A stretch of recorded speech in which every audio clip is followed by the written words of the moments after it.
Olá, querido amigo, querida amiga, que a graça do Senhor Jesus Cristo esteja com cada um de nós. Seja bem-vindo ao curso bíblico Profecias para o Tempo do Fim, no qual estamos estudando o livro de Apocalipse. E hoje chegamos no último capítulo, a última aula do nosso curso bíblico do estudo de Apocalipse. E o tema de hoje será: o grande conflito terminou. Para que nós possamos entender esse tema precioso, vamos buscar o Senhor em oração? Eu te convido, onde você está, que neste momento você feche seus olhos, eleve seu pensamento até o trono de graça de Deus e vamos falar com o nosso bom Criador. Oremos. Santo e eterno e amado e bom Deus, bom Pai Celestial, Pai amado, te agradecemos pelos momentos que tu tiveste conosco, ó Senhor, durante todo o decorrer deste curso. E te pedimos, ó Senhor, ilumina nossa mente, para que nós possamos assim entender a tua palavra. Fica conosco, nos fortalece e nos guia para o caminho da salvação. É o que eu te peço e te agradeço, ó Pai, em nome de Jesus. Amém. Bem, meus queridos, minhas queridas, a Bíblia nos mostra que nós estamos vivendo no meio de um grande conflito cósmico. Um conflito entre o bem e o mal, no qual ali nós estamos envolvidos e nós devemos tomar uma decisão. Qual lado que nós devemos escolher? O lado de Deus, do Criador, o lado do Senhor Jesus Cristo, ou o lado do inimigo? Nesta grande batalha, neste grande conflito, não existe meio termo. Não existe estar em cima do muro. Ou está de um lado, ou está do outro. E aquele que está em cima do muro já escolheu o seu lado. Está do lado do inimigo. Então precisamos tomar uma decisão de colocar a Jesus Cristo, colocar o estudo da Bíblia, colocar o Espírito Santo como prioridade em nossas vidas. Porque quando fazemos tudo isso, quando aceitamos que o Senhor entre em nossa vida e transforme a nossa vida segundo a sua bendita vontade, nossas vidas serão uma vida em abundância na graça do Senhor e nós seremos guiados para o caminho da salvação. Bem, certa vez o Espírito Santo bateu na porta do teu coração. E tu disse sim para o Espírito Santo, deixou que ele entrasse na tua vida. Ele entrou e ele lhe fez morada. E a partir deste momento, você buscou cada vez mais algo chamado santificação. A santificação é a segunda fase do plano da salvação. Santificação, nós iremos nos santificarmos até a volta de Cristo, para que assim nós possamos ser glorificados e morar com o Senhor para todo sempre.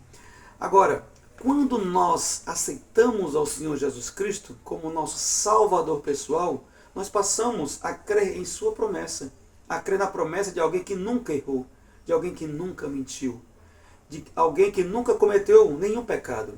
E Jesus, ele faz uma promessa maravilhosa. Neste momento eu te convido, abra sua Bíblia no livro de João, capítulo 14. João, capítulo 14, versículo 1 ao 3. João, capítulo 14, versículo 1 ao 3, que diz o seguinte: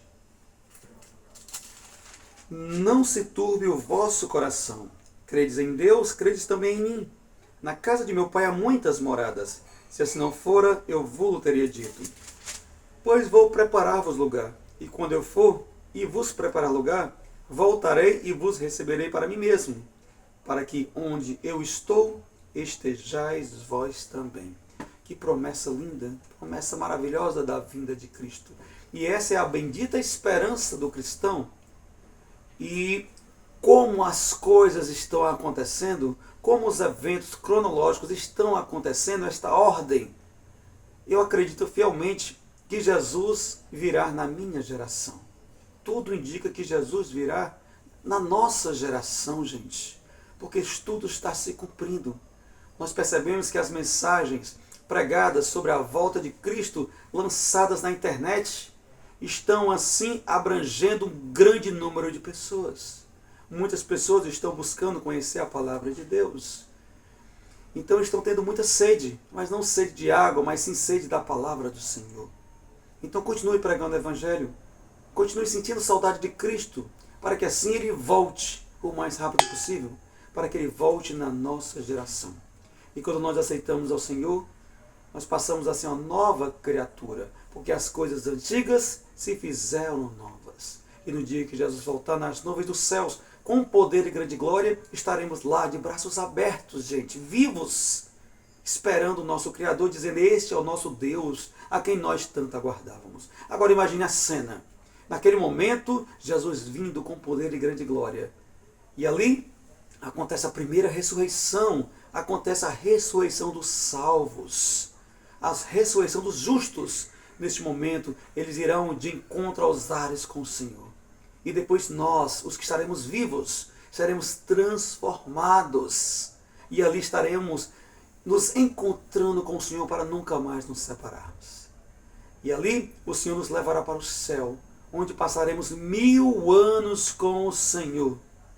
Depois de 1000 anos, acontece que Jesus ele retorna à terra. E era isso que eu queria falar para você. A gente vê muitas mensagens sobre a segunda vinda de Cristo, mas hoje eu queria falar sobre a terceira vinda de Cristo. Quando o Senhor vier pela terceira vez, após o milênio, o que vai acontecer? Vamos ver o que a Bíblia nos mostra sobre tudo isso. Bem, meus queridos, quando o Senhor retornar nas nuvens dos céus, o que vai acontecer aqui na terra? Nós sabemos que aqui na terra, como estudamos em lições passadas, aulas passadas, foi explicada que aqui será uma grande prisão de Satanás, porque somente ele e os seus demônios estarão na terra, sem ninguém vivo, sem ninguém para tentar. Mas é o que acontece. Depois do milênio, os ímpios ressuscitam. Acontece a segunda ressurreição. E vocês lembram que quando falamos sobre a segunda ressurreição, era a ressurreição da condenação. Naquele exato momento, os ímpios ressuscitam para assim serem condenados, para participarem do tribunal divino. E eu pergunto a vocês, quem ressuscita os ímpios nesse momento? Será quem ressuscita é Satanás ou é Deus? Uma coisa é certa, gente. Satanás não tem poder de dar a vida. O único que tem poder de dar a vida é o Criador. Então, o Senhor, o Eterno, o Deus Todo-Poderoso, neste momento ele ressuscita todos os ímpios de todos os tempos. E quando os ímpios são ressuscitados, o príncipe deste mundo, Satanás, ele assume ali os créditos com eles, dizendo que foi ele que ressuscitou os ímpios. E agora ali existe um grande líder e um enorme exército. Satanás está à frente. O mestre do engano agora está à frente daquele grande exército. E é o exército maior que já existiu da história. Aquele exército, a Bíblia compara ele como a areia do mar. Então ele é grandioso, um exército inumerável. Então, gente, neste momento, quando eles ressuscitam, eles trazem o que aconteceu com eles na época de sua morte. Neste momento, consigo, eles trazem os traços das doenças, os quais morreram, trazem os traços da morte, os traços da violência. E ali eles lembram os últimos segundos da sua morte, quando eles ressuscitam. Aqueles que foram assassinados relembram o momento que eles foram assassinados. Então, nesse momento, todos os ímpios ressuscitam. E acontece que a nova Jerusalém, ela desce do céu, como noiva ataviada para o seu esposo. E a nova Jerusalém, ela desce num local preparado para ela, um local purificado. Ela desce no Monte das Oliveiras. E todos os salvos ali estão dentro da nova Jerusalém, dentro da cidade santa, naquele local que foi preparado para ela. E nesse momento, Satanás reúne todos os ímpios para a grande batalha, para a grande peleja. E ele ali se identifica como príncipe desse mundo. E eles marcham em direção da cidade santa. E no seu exército, ali, havia muitos antediluvianos. Ali havia gigantes, homens maus. Os filhos de Anak estavam ali, os gigantes. Ali existiam reis que nunca perderam a batalha. Existiam ali grandes e grandes generais que em suas batalhas nunca perderam a guerra. Estavam todos eles ali, homens valentes. Estavam ali naquele grande exército. Homens orgulhosos. Ali estavam muitas pessoas ambiciosas, movidas pelo prazer da morte. fazem parte deste grande exército de Satanás. E o exército dos salvos, ali dentro da Nova Jerusalém, é bem pequeno. Nós sabemos que a Bíblia fala que o número dos salvos será o grandioso. O número dos que irão se salvar será grandioso. Porém, o número dos perdidos será muito maior. Agora imagine, gente, os perdidos, aquele grande exército, olhando para aquele pequeno exército em comparação com o deles. Então eles imaginam o seguinte: a vitória será fácil, porque nós somos muito mais, nós somos numerosos. E neste momento eles marcham em direção da santa cidade. E ali eles sitiam o acampamento dos santos. Eles sitiam a Nova Jerusalém. Naquele momento, o que vai acontecer? Cristo, ele aparece à vista dos seus inimigos. Ele aparece sobre a cidade santa. E a glória de seu Pai, ele envolve o Filho enchendo assim toda a cidade. Que coisa linda, que coisa maravilhosa. Você consegue imaginar tudo isso acontecendo? Dentro da cidade se encontra os fiéis, se encontra os remanescentes, se encontra aqueles que honraram a lei de Deus, aqueles que buscaram adquirir o caráter de Cristo em sua vida. Ali está as pessoas que moldaram o seu caráter segundo o caráter de Cristo. Pessoas vitoriosas estão ali todas juntos do seu Salvador. Nós estaremos ali no meio, eu vou estar lá, você vai estar lá dentro dessa cidade santa, porque nós vamos pertencer a este exército, o exército que herdará a salvação. Amém? Então, meus queridos, minhas queridas, que coisa maravilhosa quando começamos a imaginar tudo isso. E naquele momento nós iremos entoar um cântico maravilhoso de louvor, um cântico a Deus e ao seu Cordeiro. E na presença dos habitantes da terra, naquele momento nós iremos ver o Filho de Deus sendo coroado. Que imagem maravilhosa, não é isso?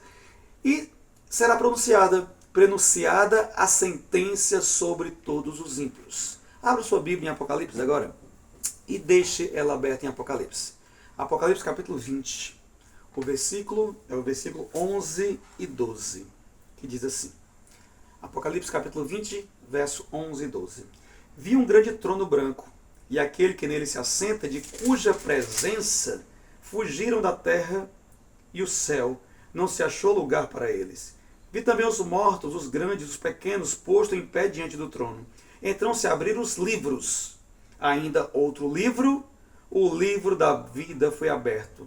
E os mortos foram julgados segundo as suas obras, conforme o que se achava escrito nos livros. É assim que mostra o Apocalipse. O julgamento dos ímpios. Esse julgamento, agora depois da segunda ressurreição, é o julgamento da condenação. Agora os ímpios estão em juízo. E nesse momento é mostrado todos aqueles rebeldes os seus pecados. E os pecados de cada um é mostrado, tudo aparece no céu como letra de fogo. Você consegue imaginar tudo isso acontecendo? E quando olhamos agora para o trono revela a cruz de Cristo, a graça do Senhor que foi derramada por todos aqueles que aceitaram ao Senhor como seu Salvador pessoal. E ali aparecem as cenas do primeiro pecado, aparece a queda de Adão e a queda de todos aqueles que foram contaminados pelo pecado na época do Gênesis. Então, gente, ali surge o plano da salvação. Nós conhecemos que a primeira fase do plano da salvação é a justificação. A segunda é a santificação, é a fase que nós estamos passando nesse exato momento. E a terceira fase é a glorificação, quando os nossos corpos serão glorificados e iremos morar com o Senhor para todos sempre. E ali desse plano da salvação mostram cenas de Jesus, o nascimento de Cristo, mostra a tentação de Cristo no deserto, mostra o Senhor sendo crucificado na cruz do Calvário, mostra os pecados da humanidade sendo lançados sobre Cristo, a sua morte e a sua ressurreição. E tudo isso se fixa na mente dos rebeldes. Todo o sofrimento de Cristo, agora os rebeldes começam a meditar em tudo isso. Enquanto eles pensam no sofrimento de Cristo, os remidos exclamam: Ele morreu por mim. ele morreu por mim. Amém? Os justos estarão dentro da Nova Jerusalém, clamando, exclamando, glorificando o nosso Deus Todo-Poderoso. E entre a multidão dos resgatados, ali se encontram muitos personagens bíblicos. Ali estão os patriarcas, ali estão os profetas, ali estão os apóstolos. Ali está o heróico Paulo, ali está o ardoroso Pedro, ali está o amável João. Gente, ali estarão os reformadores, ali estará eu e você, dentro da cidade, glorificando o nome do Senhor. Agora o mundo ímpio se acha em julgamento perante o tribunal divino. E a sentença de morte eterna é pronunciada contra todos os ímpios. E ali é demonstrado claramente que o salário do pecado é a morte.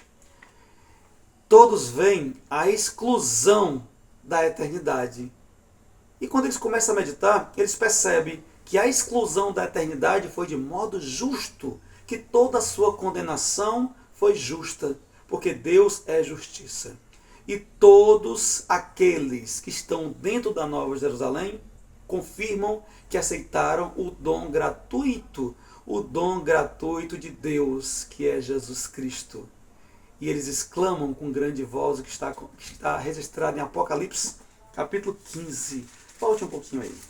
15, versículo 3, que diz assim: E entoavam o cântico de Moisés, servo de Deus, e o cântico do Cordeiro, dizendo: Grandes e admiráveis são as tuas obras, Senhor Deus Todo-Poderoso.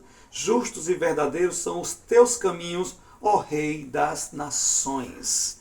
E assim todos os salvos exclamam esse cântico lindo e maravilhoso. E do lado de fora da Nova Jerusalém se encontra ali Satanás. Com toda essa cena ele fica o quê? Paralisado. Ele fica paralisado. O antigo querubim, cobridor, ele começa a se lembrar do tempo da sua queda, da sua rebeldia, de quando ele convence através da arte do engano até essa parte dos anjos dos céus, que são expulsos lá do céu. Então ele começa a imaginar tudo isso. E ele passa ali a observar que bem juntinho do Senhor está o anjo Gabriel, aquele anjo que ficou no seu lugar. E ele está ali bem próximo do Senhor, velando a sua glória. A exaltada posição desse anjo poderia ter sido de Lúcifer, mas ele rejeitou. Nós teremos uma grande posição lá no céu, a posição dos salvos. Mas para nós estarmos lá, nós precisamos colocar Jesus como prioridade em nossas vidas. Então, para a nossa salvação, o preço já foi pago. Nós somos salvos pela graça de Deus. E a graça do Senhor já foi derramada sobre nós. Só depende de mim e de você essa decisão de morar com o Senhor. O preço foi pago. Agora nós devemos aceitar tudo que foi feito por nós, para que assim nós possamos herdar a salvação que vem de Cristo Jesus.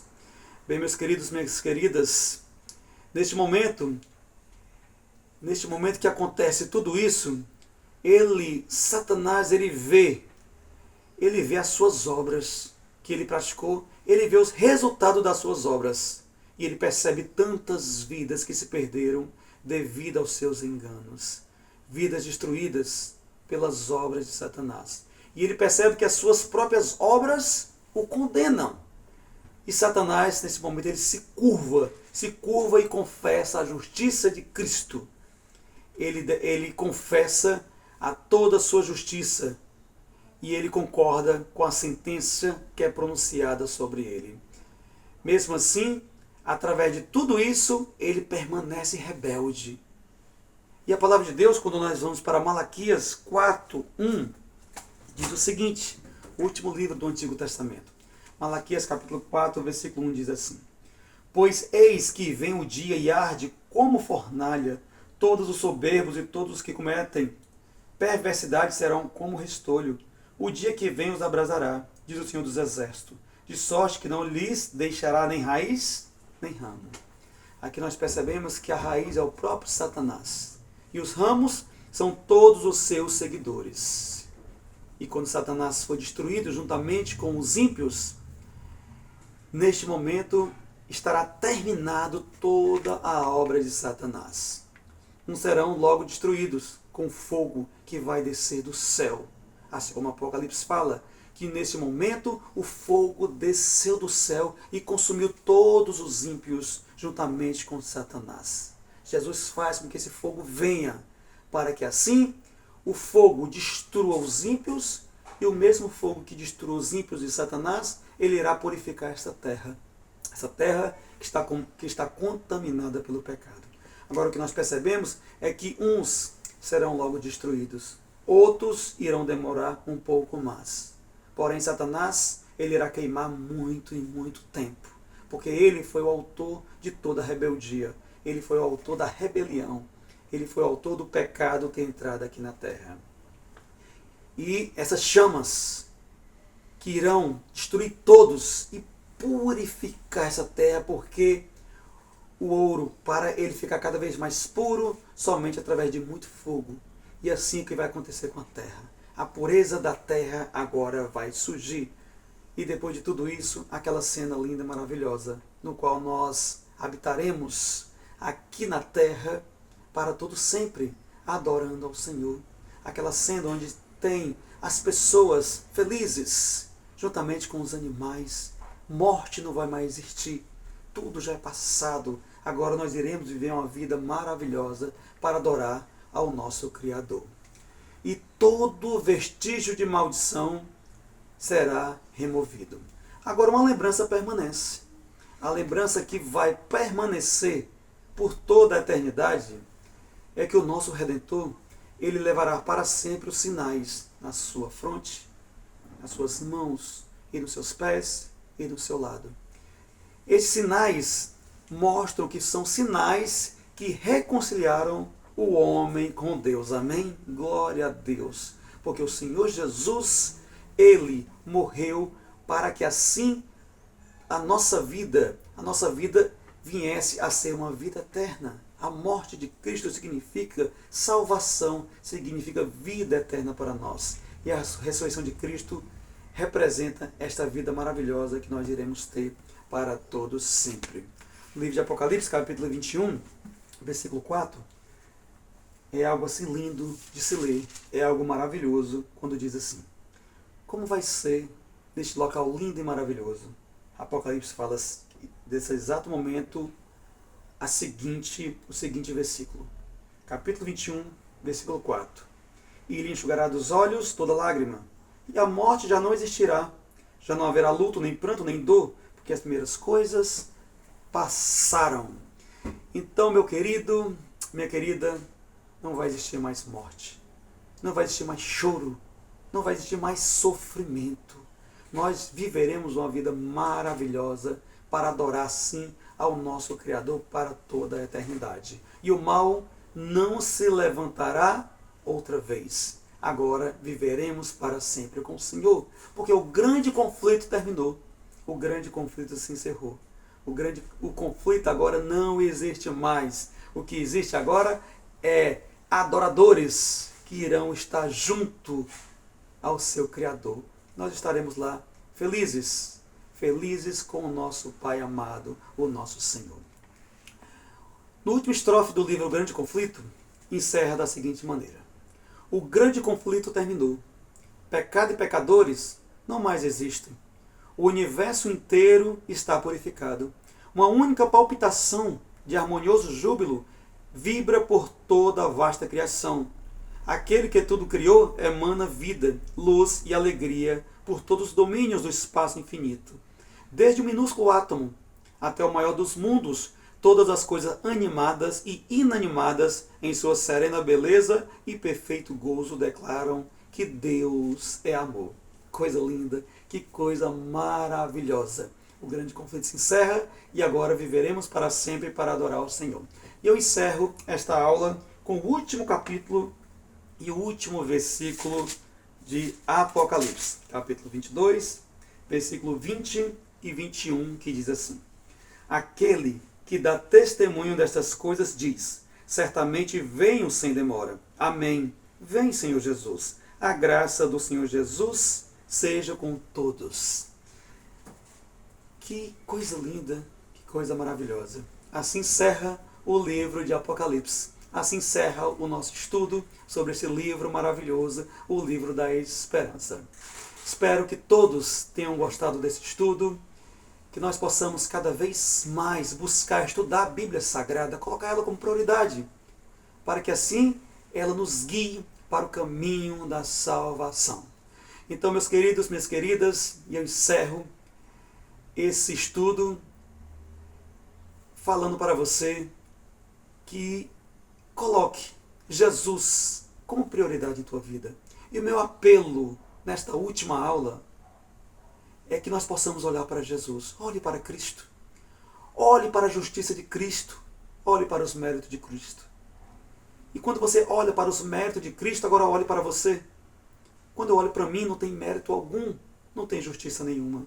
Agora, quando eu olho para Cristo, que eu vejo os méritos de Cristo, neste momento que eu aceito, a justiça de Cristo é imputada na minha vida. Agora sim, eu sou uma pessoa justa, que estou preparado para morar com o Senhor para todo sempre. Não pelos meus méritos, porque eu não tenho mérito algum, mas pelos méritos de Cristo, que neste momento nós possamos colocar esse propósito em nossa vida. Então, agora estamos encerrando e que o eterno Deus continue abençoando você e toda a tua família ricamente. E não se esqueça, busque ao Senhor e escolha a Jesus.